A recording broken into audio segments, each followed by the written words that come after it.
بیٹھی کی تو ہمیں کیا پیغام جاتا ہے؟ ہم اپنے نبی کریم صلی اللہ علیہ وسلم کی اگر سنت ان کی زندگی پڑھیں، اگر ہم ان کے صحابہ کرام جو بڑے بڑے صحابہ کرام کی زندگی پڑھیں، اگر ہم حضرت امام حسین رضی اللہ کی زندگی پڑھیں، حضرت علی کی زندگی پڑھیں، تو ہمیں کیا سبق ملتا ہے کہ آپ نے ظالم کے سامنے اپنا سر نہیں جھکانا، آپ نے ظالم کے سامنے مقابلہ کرنا ہے، ایک ایک مقابلہ کرنا ہے۔ اگر آپ ظالم کے سامنے اپنا سر جھکائیں گے، ظالم کے سامنے اگر آپ سلینڈر کریں گے، اس کا مطلب آپ نے غلامی قبول کر لیا، آپ مسلمان نہیں ہیں۔ جب آپ مسلمان بن جاتے ہیں، جب آپ نے کلمہ پڑھ لیا لا الہ الا اللہ محمد رسول اللہ، اس کا مطلب کہ آپ آزاد انسان ہو گئے ہیں۔ آپ کے دل کے اندر صرف اللہ کا خوف ہونا چاہیے اور اس کے اعمال کا خوف ہونا چاہیے کہ ہم نے اللہ کو قیامت کے روز حساب کتاب دینا ہے، ان ظالموں کو حساب کتاب نہیں دینا۔ جب آپ اپنی آنکھوں سے دیکھ رہے ہیں کہ ظلم ہو رہا ہے، ظالم ایک ظلم کر رہے ہیں اور آپ منہ کے پر تالا لگا کے بیٹھے، تو پھر آپ کیسے مسلمان ہیں؟ صرف آپ پھر مسلمان نہیں رہتے، کیونکہ آپ کی آنکھوں کے سامنے ظلم ہو رہا ہے، ظالم ظلم کر رہے ہیں اور آپ منہ کے پر تالا لگا کے بیٹھے ہوئے، پھر آپ کی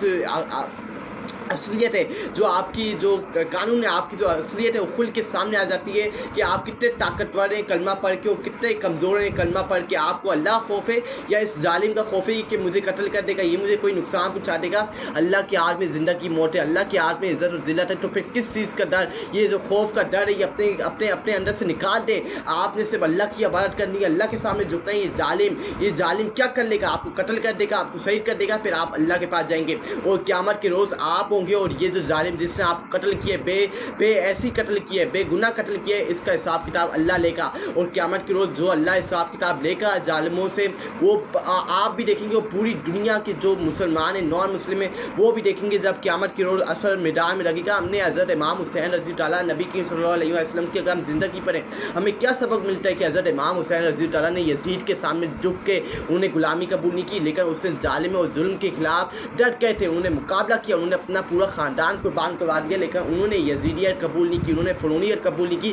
تو ہمیں یہی پیغام ملتا ہے کہ ہم نے ظالم کے سامنے کھڑا ہو جانا ہے، ہم نے ان کے سامنے جھکنا نہیں ہے۔ جو آج مسلمان کے حکمران ظالموں کے سامنے جھک کے ہیں اور اپنے مسلمان بہن بھائیوں کی مدد نہیں کر رہے، کل قیامت کے روز انہوں نے اللہ کو حساب کتاب دینا ہے کہ تم دیکھ رہے تھے کہ نیتن یاہو، امریکہ، یہ سارے مل کے ہمارے مسلمان بہن بھائیوں کا، مائیں بہنوں کا، بچوں کا، معصوم بچوں کو زندہ جلائے تھے، ان کے اوپر بم گرائے تھے، ان کے اوپر میزائل گرائے تھے، ان کی زندگی تباہ و برباد کر کے رکھ دی تھی اور چیخ و پکار لے کر تم جو 57 مسلم ممالک کی لیڈران ہیں وہ منہ کے پر تالے لگا کے کیوں بیٹھے ہوئے تھے؟ کیوں تم لوگوں نے کوئی اقدامات نہیں اٹھایا؟ کیوں نہیں تم نے کوئی کوشش کی اپنے مسلمان بہن بھائیوں کا بدلہ لینے کے لیے؟ تم کیوں نہیں میدان میں اٹھے اس سب کا؟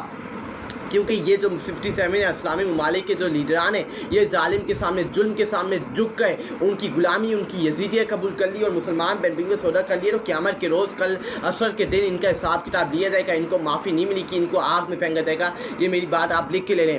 اس کے بعد اگر ہم دیکھیں، فلسطین والے مر نہیں رہے، وہ تو بس شہید ہیں، مردہ تو باقی مسلم ممالک ہیں، شام۔ یہ بات حقیقت ہے کہ مسلمان فلسطین کے اندر جو مسلمان بہن بھائی ہیں، ہماری مائیں بہنیں، وہ شہید نہیں ہو رہے، وہ صرف شہید ہو رہے ہیں، وہ مر رہے نہیں ہیں۔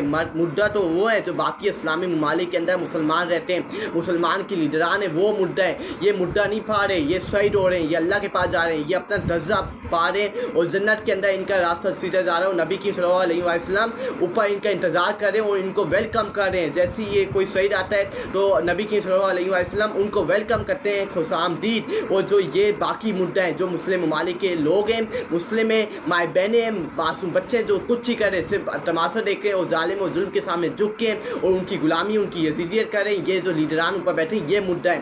یہ ہمارے فلسطین کے بہن بھائی جو مر گئے ہیں، جو شہید ہو گئے ہیں، وہ مردہ نہیں ہے۔ یہ جو باقی اسلامی ممالک میں جتنے لوگ رہتے ہیں وہ مردہ ہیں۔ اس کے بعد پروفٹ محمد صلی اللہ علیہ وسلم said, if the people see evil and do not change it, soon Allah will send his punishment upon them all۔ یہ نبی کی صلی اللہ علیہ وسلم نے فرمایا ہے کہ جو بندہ دیکھے گا کہ